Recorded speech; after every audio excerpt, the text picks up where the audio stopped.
When Roberto Durán quit on live TV, it was supposed to be another war. They're clowning that round. Let's watch it, Don. The replay of Leonard. On November 25th, 1980, Roberto Durán stepped into the ring at the Louisiana Superdome for the most anticipated rematch of the year. What is he saying, Larry? He says no, I don't understand. He's saying no. Right before Roberto Durán suddenly, right there, says no. Leonard goes after him. He had already beaten Sugar Ray Leonard once. He was the champion, and that's why the crowd came expecting violence. Something brutal, bloody, and unforgettable. But what they witnessed was something else entirely. Probably something unseen. In that moment, the fight ended with two words that changed boxing forever. Commentators scrambled for answers. Trainers stared at each other in confusion. Durán, the man nicknamed Hands of Stone, had just done what no one expected. He walked away without being forced to. And while the bell rang to end round 8, the sound that echoed louder was silence. Roberto Durán didn't learn to box in gyms. He learned it in the streets of El Chorrillo, Panama, barefoot, hungry, and angry. He was born into struggle. As a child, he fought to survive. And when he discovered boxing, it gave him something to control in a world that had offered him nothing. By the age of 16, he had turned professional, and by his early 20s, he was tearing through the lightweight division like a storm. Durán wasn't technical or flashy, but he had something else. Relentless pressure, iron will, and fists that felt like bricks. They didn't call him Hands of Stone for nothing. He ruled the lightweights for nearly a decade. Knockouts, brawls, bloodbaths. He thrived in all of it. But Durán wanted more than belts. He wanted recognition, respect, and a place in history beyond Latin America. So he moved up in weight into the welterweight division and set his sights on America's darling, Sugar Ray Leonard. Leonard had it all, including Olympic gold, a smile built for TV, and an undefeated record. He was fast, smart, and polished.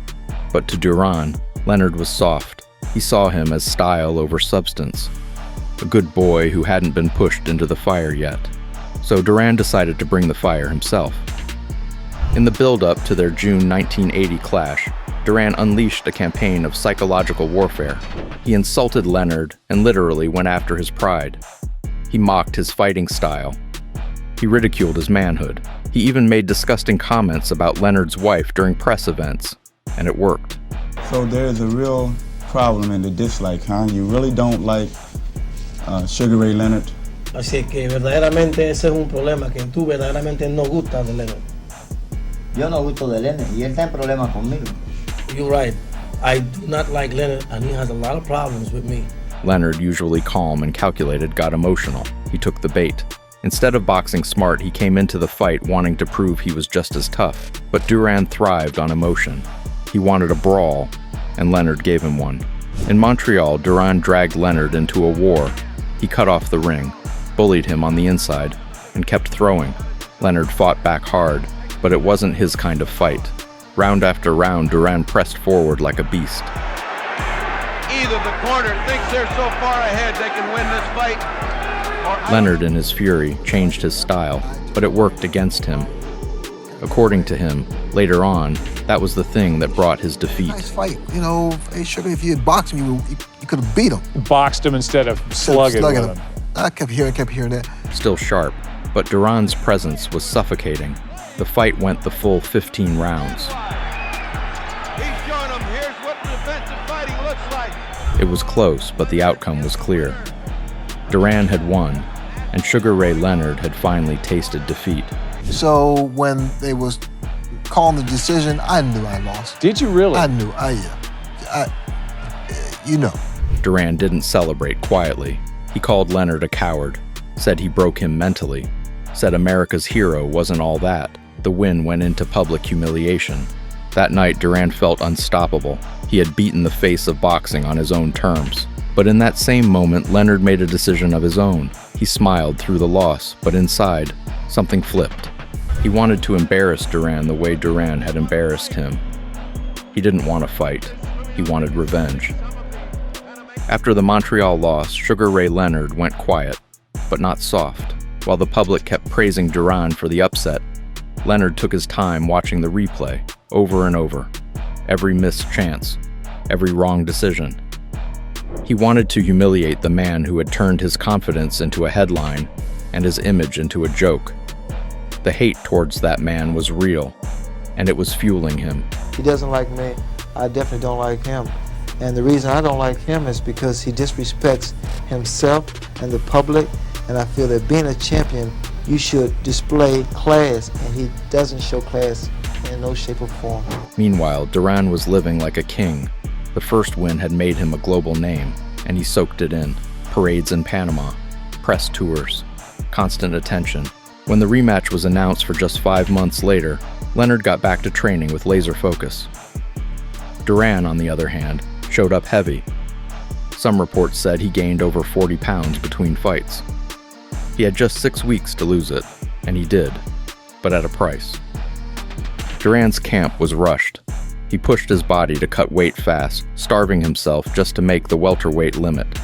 It affected his strength, his stamina, and most of all, his mood. He was irritable, and in return argued with his team. The usual fire that fueled him in training just wasn't there. Leonard, in contrast, was calm. He trained smarter, not harder. He focused on speed, movement, and most of all, control. He knew if he played Durán's game again, he'd lose. But if he made Durán chase, if he frustrated him, if he turned the fight into a mental battle, he had a chance. During those 5 months, Leonard has focused on his tactics and attacking style. He said so in a later interview, that he was ready for what was about to come. So when the fight was made, I was ready this time. My weight was perfect, my training camp was perfect. But what made things even more better, I should say, was the fact that Ray Charles sang America Beautiful. Oh, it's such a great moment. My namesake sang, because I was ready for Durán, mentally, physically, spiritually. But when Ray Charles sang and he came over to me after he sang, What'd he say to you? Kick his ass. He said, kick his, yeah. And I said, yes, I will. In the days leading up to the rematch in New Orleans, the energy between the two men was crackling. Durán wasn't running his mouth like before. He looked tired. Leonard, on the other hand, looked relaxed, confident, and even playful. The media still leaned toward Durán. After all, he beat Leonard once. Why not again? But Leonard knew something the public didn't. He had studied Durán during those months. He knew his pride, his ego, and his breaking point. And he believed deep down that if he pushed the right buttons, Durán would crack. The stage was set. But what happened next became one of the most shocking moments in boxing history. From the opening bell on November 25th, 1980, it was clear Sugar Ray Leonard wasn't here to fight Durán's fight. He stayed light on his feet, used sharp jabs, and kept moving. He didn't let Durán cut the ring. He boxed, and he did it beautifully. Durán looked uncomfortable from the start. He had trained to fight the same Leonard he beat in Montreal, the one who stood still and tried to go toe-to-toe. But that version was gone. This Leonard was loose, fast, and playful. He snapped quick combinations, circled out, and stayed just out of reach. Well, I'll say this, it's certainly a better beginning for Leonard. But then Leonard started smiling. He began talking to Durán mid-round, dropped his hands, even shook his head after punches. He mocked Durán in front of the entire Superdome, and the crowd went wild every time. Durán swung harder, but missed wider. He was throwing punches out of frustration now, not rhythm. It was a pure insult, and it landed harder than any hook. It off, and just like that, it was over. Leonard didn't knock Durán out. He broke him without a punch. He beat him with speed, style, and something no one expected: psychological warfare. Durán didn't argue or explain, but walked to his corner, shaking his head, as 25,000 fans stood in shock. What they had just seen didn't make sense, but it was real. After Roberto Durán walked to his corner, the crowd didn't know how to react. Some booed, some went hoarse from screaming. while others just stared. The commentators were stunned. Nobody had ever seen Durán quit before, not in over 70 fights, nor in the street wars in Panama, and not even in the bloodiest brawls. But here, on boxing's biggest stage, with millions watching, he gave up. Back in the locker room, Durán offered no clear reason, only that he was having stomach cramps.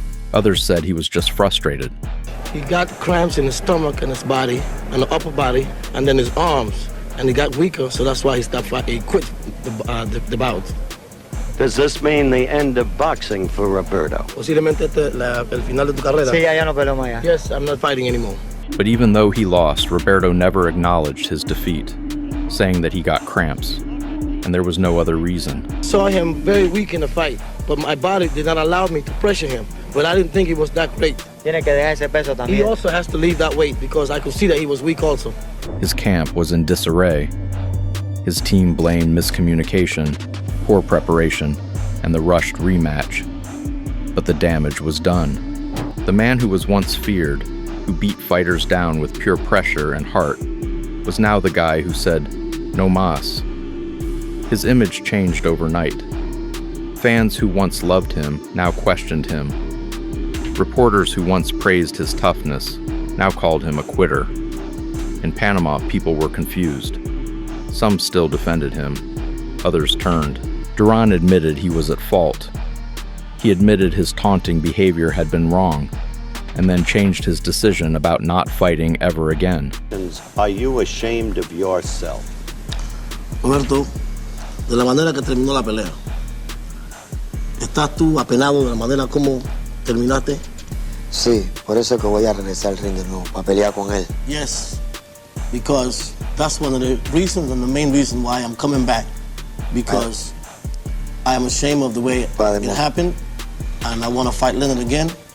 Porque voy a demostrarle a mis fanáticos que Leonard no me puede ganar a mí. Él no es el hombre que me gana a mí. I want to demonstrate to all my fans and all the boxing fans that Leonard cannot beat me. Esta vez me voy a cuidar mucho más y voy a coger la cosa más en serio, porque él no me gana a mí. This time I'm going to train my way. I'm going to train the way I'm supposed to train because I know he cannot beat me. Y él me va a tener que dar la revancha. And he will have to give me a return match.